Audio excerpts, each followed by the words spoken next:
주님의 사랑하심을 전합니다. 세계 2차 대전 때 독일은 유태인을 600만 명, 러시아인을 600만 명씩 학살합니다. 말이 쉬워 1200만이지 1200만 명을 죽인다는 것은 생각처럼 쉬운 일이 아니었습니다.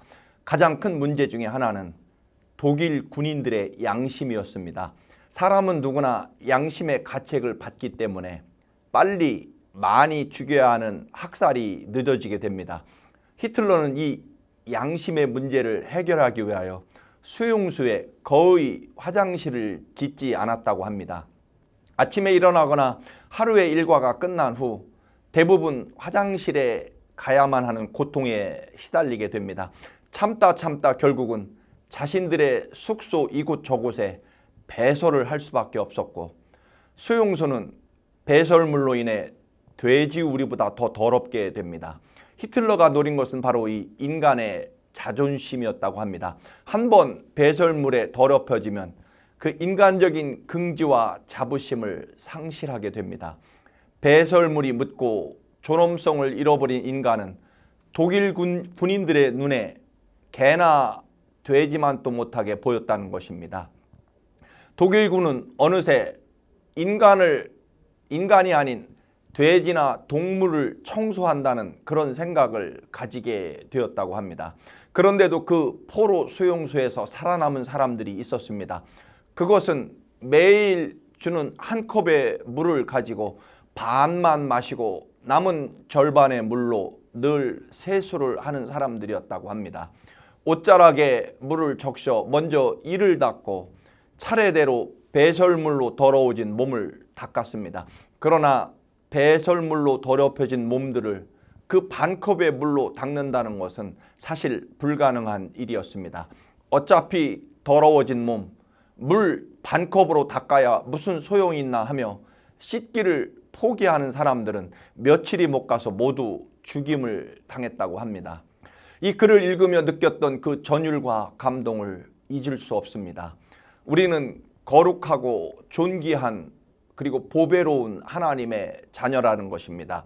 예수님이 나를 살리려고 내 대신 죽으시고 십자가에서 우리를 살려내신 그 존귀한 하나님의 자녀입니다. 여러분, 우리가 아무리 힘들어도 막 살 수 없습니다. 예수 그리스도께서 십자가에 죽으시며 우리가 지켜주기 원하셨던 그 존귀함과 자부심, 우리가 무엇으로 그것을 지킬 수 있을까요? 그것은 우리의 존귀함을 위해서 인간적인 것들, 세상적인 것들을 내려놓음으로 지킬 수 있다는 것입니다. 오늘 수로보니게 여인처럼 귀족 출신 그리고 인간적인 체면이나 자존심, 교만을 내려놓아야 귀신에 들려 살아가는 딸이 존귀한 사람이 된다는 것입니다. 예수님이 두로 지방에 들어가시자마자 귀신 들린 어린 딸을 둔 한 이방 여인이 주님께 찾아옵니다. 자기 딸에게서 귀신을 쫓아달라고 크게 소리를 지릅니다. 이 이방 여인은 시리아 페니키아 지역에 살고 있던 그리스 여자입니다.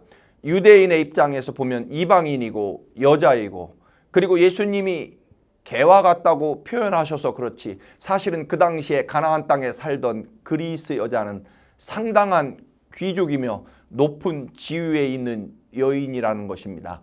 예수님과 절대로 물러서지 않고 겸손하게 예수님의 말씀에 핵심을 찌르는 그 대화의 수준을 보면 상당히 교육받은 여인임을 우리는 알 수 있습니다.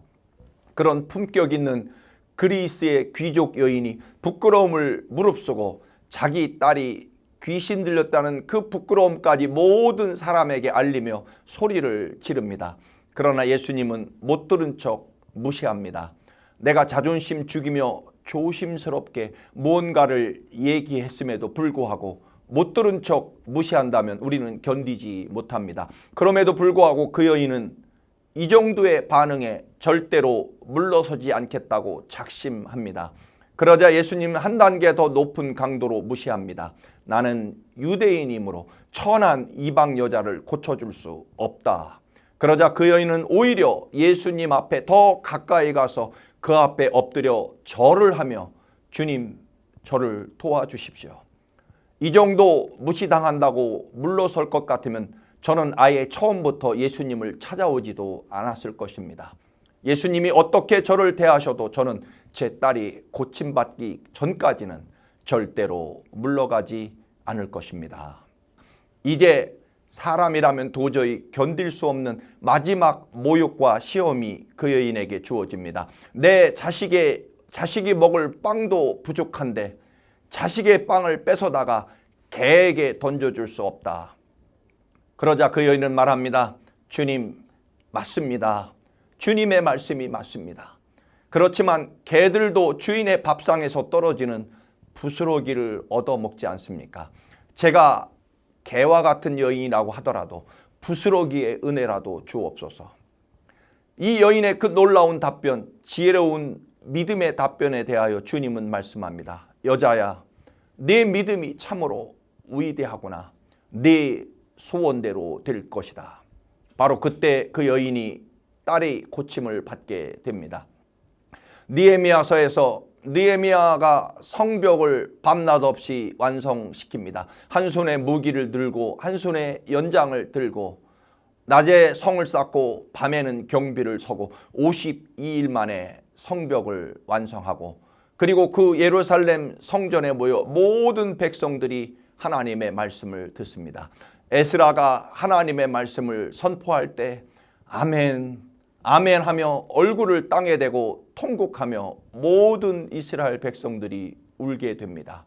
아멘, 아멘을 외칩니다. 하나님 앞에 예배를 150년간 잊어버렸다가 포로로 잡혀갔다와 들리는 하나님의 말씀. 결국 예루살렘 성을 회복한 것이 아니라 하나님의 말씀을 회복한 것입니다. 아멘, 아멘. 그리고 감사와 회개의 눈물을 회복한 것입니다. 은혜가 사라졌거나 은혜와 생명을 누리지 못하는 증거는 우리의 삶에 언제부턴가 아멘, 아멘, 주님 그렇습니다. 주님 말씀이 맞습니다.